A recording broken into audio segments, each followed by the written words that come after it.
బంగ్లాదేశ్లో పరిస్థితులు పూర్తిగా అదుపు తప్పాయి. శాంతి భద్రతలు అదుపు చేయడంలో ఘోరంగా విఫలమయ్యారు. షేక్ హసీనాను బలవంతంగా పదవి నుంచి దించిన తర్వాత మైనార్టీ హిందువుల పరిస్థితి దారుణంగా తయారైంది. 91% ముస్లింలు ఉన్న బంగ్లాదేశ్లో హిందువుల పరిస్థితి ఎలా ఉంటుందో తేలిగ్గానే అర్థం చేసుకోవచ్చు. హిందువులపై దాడులు సర్వసాధారణం.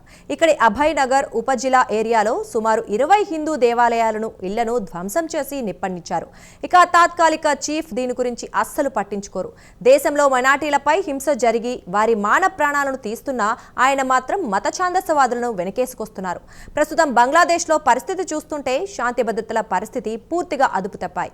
దేశం అరాచకం వైపు వెళ్తోంది. మానవ హక్కులు గాలికొదిలేశారు. ప్రభుత్వంలో ఇస్లామిస్టుల ఆధిపత్యం పెరిగిపోతోంది. ప్రస్తుతం యునెస్ చేతిలో కూడా ఏమీ లేదు. కేవలం కీలుబొమ్మ మాత్రమే. ఆయన అధికారంలో కొనసాగేందుకు విద్యార్థులు ముస్లిం మత ఛాందసవాదుల మద్దతు తీసుకుంటున్నారు. తాజా బంగ్లాదేశ్ రాజకీయ పరిస్థితి గురించి మరింత సమాచారం తెలుసుకుందాం.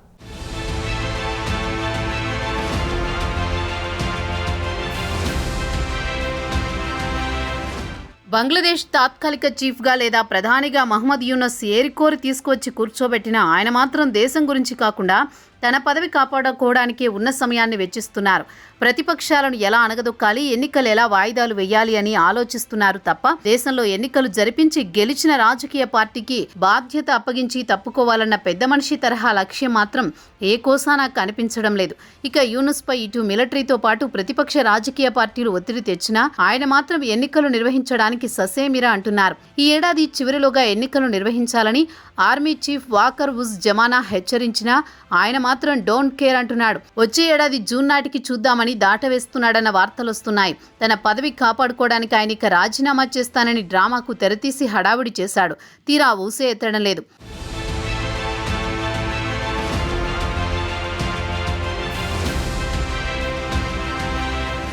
గత వారం army chief walker uz Zaman యూనుస్ను కలిసి ఈ ఏడాది డిసెంబర్లోగా ఎన్నికలు నిర్వహించాలని గట్టి వార్నింగ్ ఇచ్చాడు. ఆ తర్వాత తాను రాజీనామా చేస్తున్నానని, ఒత్తిడిలో పనిచేయలేనని సానుభూతి పొందడానికి ప్రయత్నించారు.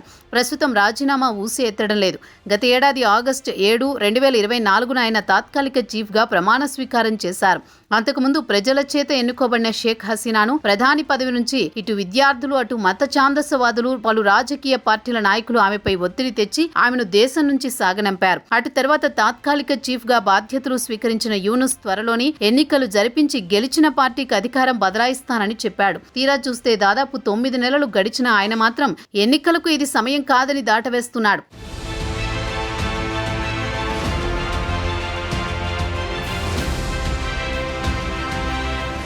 యూనుస్ దీర్ఘకాలం పాటు అధికారాన్ని అట్టిపెట్టుకోవడాన్ని ఇటు బంగ్లాదేశ్ ఆర్మీతో పాటు పలు రాజకీయ పార్టీలు, బంగ్లాదేశ్ నేషనలిస్టు పార్టీ లేదా BNP తీవ్రంగా వ్యతిరేకిస్తోంది. వెంటనే ఎన్నికలు జరిపించాలని పలు రాజకీయ పార్టీలు డిమాండ్ చేస్తున్నాయి. దీనికోసం రాజధాని ఢాకాలో పెద్ద ఎత్తున నిరసన ప్రదర్శనలు, ర్యాలీలు నిర్వహించారు. దీనికి యూనుస్ సమాధానం ఏమంటే, ప్రస్తుతం దేశంలో పరిస్థితులు అనుకూలంగా లేవు. సంస్కరణలు అమలు చేసిన తర్వాత వచ్చే ఏడాది అంటే 2026 డిసెంబర్ నాటికి ఎన్నికలు నిర్వహిస్తానని చెబుతూ వస్తున్నారు. అది కూడా గ్యారంటీగా చెప్పడం లేదు. అయితే ఆర్మీతో పాటు బంగ్లాదేశ్కు చెందిన రాజకీయ పార్టీలు మాత్రం ఈ ఏడాది చివరిలోగా ఎన్నికలు జరిపించాలని పట్టుబడుతున్నారు. ఇక యూనుస్ తన పదవిని కాపాడుకోవడానికి పలు రకాల కుటిల యత్నాలు చేస్తున్నాడు. ఆర్మీ చీఫ్ బెదిరించిన వెంటనే తాను అధికారం నుంచి దిగిపోతానని మారాన్ చేశాడు.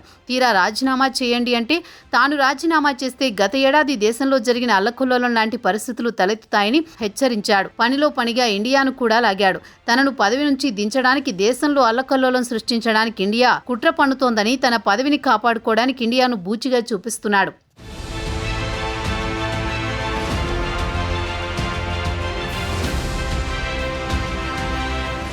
గత వారం బంగ్లాదేశ్ మీడియాలో యూనుస్ రాజీనామా చేస్తున్నాడని పెద్ద ఎత్తున వార్తలు హల్చల్ చేశాయి. రాజకీయ పార్టీల ఒత్తిడిలో తాను పనిచేయలేనన్నాడు. అటు తర్వాత రాజకీయ పార్టీలు ఒకే మాటపై ముందుకు రావడం లేదు. అందుకే తాను ఎన్నికలు జరిపించలేకపోతున్నానన్నాడు. అయితే అక్కడి మీడియాలో వస్తున్న వార్తల ప్రకారం గత ఏడాది ఉద్యమం మొదలుపెట్టిన విద్యార్థి నాయకులు కూడా సొంతంగా ఒక రాజకీయ పార్టీని ప్రారంభించారు. దానికి యూనుస్ అండదండలు పుష్కలంగా ఉన్నాయి. వారంతా కలిసి నేషనల్ సిటిజన్ పార్టీ పేరుతో ఒక రాజకీయ పార్టీ ప్రారంభించారు. దీనికి పార్టీ చీఫ్గా నాహిద్ ఇస్లాం వ్యవహరిస్తున్నాడు. అతడు కూడా యూనుస్ రాజీనామా చేయడానికి సిద్ధంగా ఉన్నారని లీకులు వదిలాడు. తర్వాత మాట మార్చి ఎన్నికలు జరిపించి రాజకీయ పార్టీకి అధికారం బదిలీ చేసే వరకు ఆయనే ఉంటారని చెప్పాడు. ప్రస్తుత రాజకీయ పార్టీల ఒత్తిడి, ఆర్మీ చీఫ్ ఒత్తిడితో ఆయన పనిచేయలేకపోతున్నారని నాహిద్ ఇస్లాం గత గురువారం రాత్రి బీబీసీకి చెప్పాడు. అంతకు ముందు ఆయన యూనుస్ను కలిసి వచ్చాడు.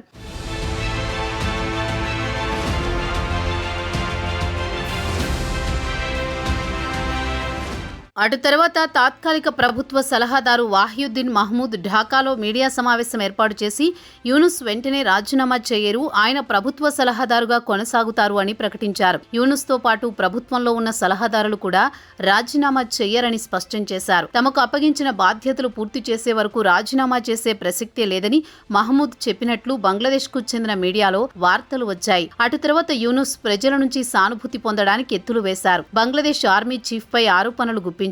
ఆయన తనను రాజీనామా చేయాలని బెదిరిస్తున్నారని, ప్రజలను రెచ్చగొట్టడానికి ప్రయత్నించాడు. తనను రాజీనామా చేయాలని ఎవరైనా డిమాండ్ చేస్తే ఆర్మీ చీఫ్ను ఉద్దేశించి పరోక్షంగా హెచ్చరిస్తూ ప్రజల మద్దతుతో వారిపై చర్యలు తీసుకోవడానికి వెనుకాడనని ఆర్మీ చీఫ్ను ఉద్దేశించి యూనుస్ పరోక్షంగా హెచ్చరించాడు.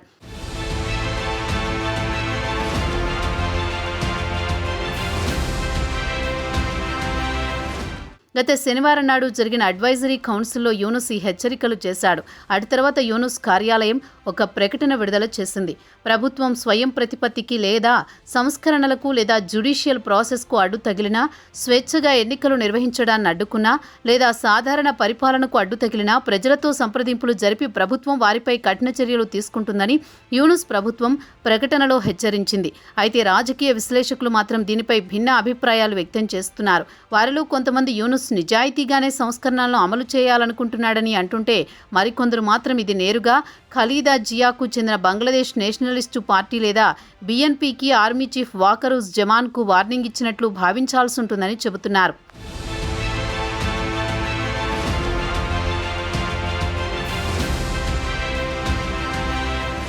ఇక యూనుస్ మాత్రం ప్రస్తుతం దేశంలో నెలకొన్న పరిస్థితులకు కారణం ఇండియా అని ఆరోపిస్తున్నాడు. ఇండియా కుట్ర పన్ని తనను పదవి నుంచి దించాలని చూస్తోందని, ఇండియా ఇక్కడ పెత్తనం చెలాయించాలనుకుంటోందని ఆదివారం నాడు జరిగిన ఒక మీటింగ్లో మాట్లాడుతూ చెప్పాడు. ఇండియాకు అనుకూలంగా ఉండే కొన్ని శక్తులు దేశంలో అరాచకం సృష్టించాలనుకుంటున్నాయని యూనుస్ ఇండియాపై ఆరోపణలు గుప్పిస్తున్నాడు. ఇండియా కుట్రలు భగ్నం చేయడానికి యావత్ దేశం కలిసికట్టుగా ఉండాలని ఆయన పిలుపునిచ్చారు. దేశం ప్రస్తుతం తీవ్రమైన సంక్షోభంలో ఉందన్నారు. బంగ్లాదేశ్లో అరాచకం సృష్టించడానికి షేక్ హసీనాను ఇండియా పావుగా వాడుకుంటోందని ప్రజలను రెచ్చగొడుతున్నాడు. మొత్తానికి చూస్తే యూనుస్ మాత్రం శాంతి భద్రతలను అదుపు చేయడంలో కానీ, హిందువుల మాన ప్రాణాలను రక్షించడంలో ఆసక్తి చూపడం లేదు. తన పదవిని కాపాడుకోవడానికి అందుబాటులో ఉన్న అన్ని అవకాశాలను వినియోగించుకుంటున్నాడు. ఇక దేశంలోని రాజకీయ పార్టీల విషయానికొస్తే విద్యార్థులతో పాటు ముస్లిం ఛాందసవాదులు రాజకీయ పార్టీ పెట్టుకున్నారు. వారు ఎలానూ ఎన్నికల్లో గెలవరు కాబట్టి యూనుస్ను అడ్డుపెట్టుకుని తమ పబ్బం గడుపుకోవడానికి ఎన్నికలు వాయిదా వేయడానికి తెర వెనుక లాబీయింగ్ చేస్తున్నారన్న టాక్ ఢాకాలో బలంగా వినిపిస్తోంది. ఈ నేపథ్యంలో బంగ్లాదేశ్లో ఇప్పట్లో ఎన్నికలు జరిగే అవకాశాలు మాత్రం దాదాపు నిల్. ఇదిలా ఉండగా షేక్ హసీనా కూడా బంగ్లాదేశ్కు రాబోతున్నారన్న వార్తలు కూడా వినిపిస్తున్నాయి. మరి రాబోయే రోజుల్లో పరిస్థితులు ఏ మలుపు తిరుగుతాయో వేచి చూడాల్సిందే.